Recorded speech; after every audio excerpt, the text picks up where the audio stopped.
로마서 9장 1절에서 18절입니다. 키워드는 형제를 향한 슬픔, 긍휼을 베푸시는 주권, 하나님의 마음으로입니다. 내가 그리스도 안에서 참말을 하고 거짓말을 아니하노라.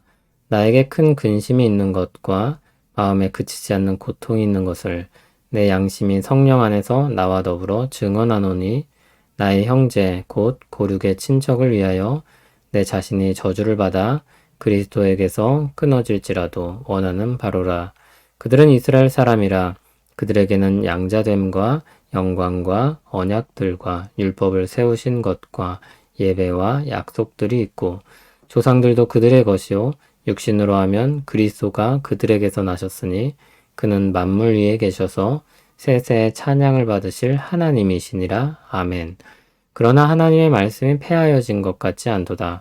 이스라엘에게서 난 그들이 다 이스라엘이 아니요 또한 아브라함의 씨가 다 그의 자녀가 아니라 오직 이삭으로부터 난 자라야 내 씨라 불리리라 하셨으니, 곧 육신의 자녀가 하나님의 자녀가 아니요 오직 약속의 자녀가 씨로 여기심을 받느니라.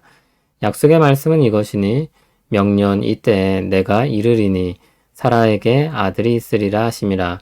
그뿐 아니라 또한 리브가가 우리 조상 이삭 한 사람으로 말미암아 임신하였는데, 그 자식들이 아직 나지도 아니하고 무슨 선이나 악을 행하지 아니한 때에 택하심을 따라 되는 하나님의 뜻이 행위로 말미암지 않고 오직 부르시는 이로 말미암아 서게 하려 하사, 리브가에게 이르시되 큰 자가 어린 자를 섬기리라 하셨나니, 기록된 바 내가 야곱은 사랑하고 에서는 미워하였다 하심과 같으니라. 그런즉 우리가 무슨 말을 하리요? 하나님께 불의가 있느냐? 그럴 수 없느니라. 모세에게 이르시되 내가 긍휼히 여길 자를 긍휼히 여기고 불쌍히 여길 자를 불쌍히 여기리라 하셨으니, 그런즉 원하는 자로 말미암음도 아니요 다른 박질하는 자로 말미암음도 아니요 오직 긍휼히 여기시는 하나님으로 말미암음이니라. 성경이 바로에게 이르시되 내가 이 일을 위하여 너를 세웠으니 곧 너로 말미암아 내 능력을 보이고 내 이름이 온 땅에 전파되게 하려 함이라 하셨으니, 그런즉 하나님께서 하고자 하시는 자를 긍휼히 여기시고 하고자 하시는 자를 완악하게 하시느니라. 아멘. 사도 바울은 9장에서 자신에게 큰 근심, 마음의 고통이 있다고 했습니다.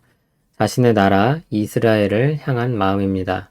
그들을 향한 마음이 어느 정도입니까? 자신이 저주를 받아 그리스도에게서 끊어질지라도 그들을 구할 수 있다면 그렇게 하겠다는 것입니다. 물론 그렇게 할 수는 없지만 그렇게까지라도 그들의 구원을 갈망하는 것입니다. 마치 모세가 자신의 목숨을 걸고 이스라엘 백성들을 위해 기도했던 것과 같은 심정일 것입니다. 그들에겐 참 많은 좋은 것들이 주어졌었습니다. 4절, 5절을 보면 양자됨과 영광과 언약들과 율법을 세우신 것과 예배와 약속들이며 그들을 통해 그리스도가 나시기까지 했습니다. 그리스도가 하나님이셨다는 것을 또한 강조해서 이야기합니다. 여기 양자됨은 그리스도 안에서의 양자됨이 아니라 구약의 이스라엘이 하나님의 자녀로 여겨진 것을 뜻합니다. 영광은 하나님이 그들과 함께 하시며 나타내셨던 영광들을 뜻합니다. 아브라함과 이삭과 야곱의 언약과 모세와 다윗을 통해 주신 언약이 있습니다.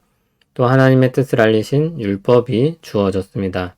죄를 씻고 하나님 앞에 나와 예배할 수 있는 은혜를 주셨습니다. 그리고 그들에게 메시아, 즉 그리스도가 나셨습니다. 그럼에도 바울의 형제 이스라엘은 그리스도를 거부하고 하나님의 말씀을 따르지 않습니다. 하나님의 말씀이 폐하여진 것처럼 보입니다. 실패한 것처럼 보입니다. 양자로 삼으신 것은 실수였던 것 같고 그들에게 약속하신 언약은 실패한 것 같습니다. 그러나 6절에서 바울은 말합니다. 하나님의 말씀이 폐하여진 것 같지 않도다. 왜 그렇습니까?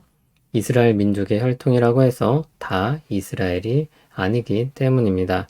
아브라함의 씨가 다 그의 자녀가 아니라 이삭으로부터 난 자가 그 자녀이듯이 육신의 혈통으로 하나님의 자녀가 되는 것이 아니라 약속으로 말미암은 사람이 하나님의 자녀가 되기 때문입니다. 그러므로 하나님의 말씀은 폐하여지지 않았고 실패하지 않았습니다. 그럼 약속의 자녀는 무엇입니까? 9절에 그 약속에 대해 말합니다. 하나님의 약속을 통해 주신 자녀는 이삭 한 사람이었습니다. 하나님이 택하여 된 것입니다. 또 리브가에게 말씀하시길 큰 자가 어린 자를 섬길 것이라고 했습니다. 야곱은 사랑하고 에서는 미워했다고 했습니다. 말씀하신 대로 야곱을 택하셨습니다. 약속의 자녀가 되는 것은 원함이나 다른 박질, 즉 수고하여 되는 것이 아닙니다. 긍휼히 여기시는 하나님이 택하시는 것입니다. 하나님의 주권은 애굽의 바로에게도 미치는데 그를 통해 하나님을 드러내게 하시고 하나님의 은혜 베푸시는 일을 나타내셨습니다. 6절에서 말한 하나님의 말씀이 폐하여진 것 같지 않다는 내용은 내일 본문에서 더 다루게 될 것입니다. 먼저 결론을 이야기하면 하나님의 말씀은 계속해서 이루어지고 있었고 지금도 그렇다는 것입니다. 폐하여지지 않았다는 것입니다. 사도 바울은 다른 데서 볼 수 없을 만큼 강력하게 자신의 슬픔을 표현합니다. 사도 바울은 로마서를 읽는 독자들이 이스라엘이 멸망에 이르게 될 것을 무심하게 느끼지 않기를 바랍니다.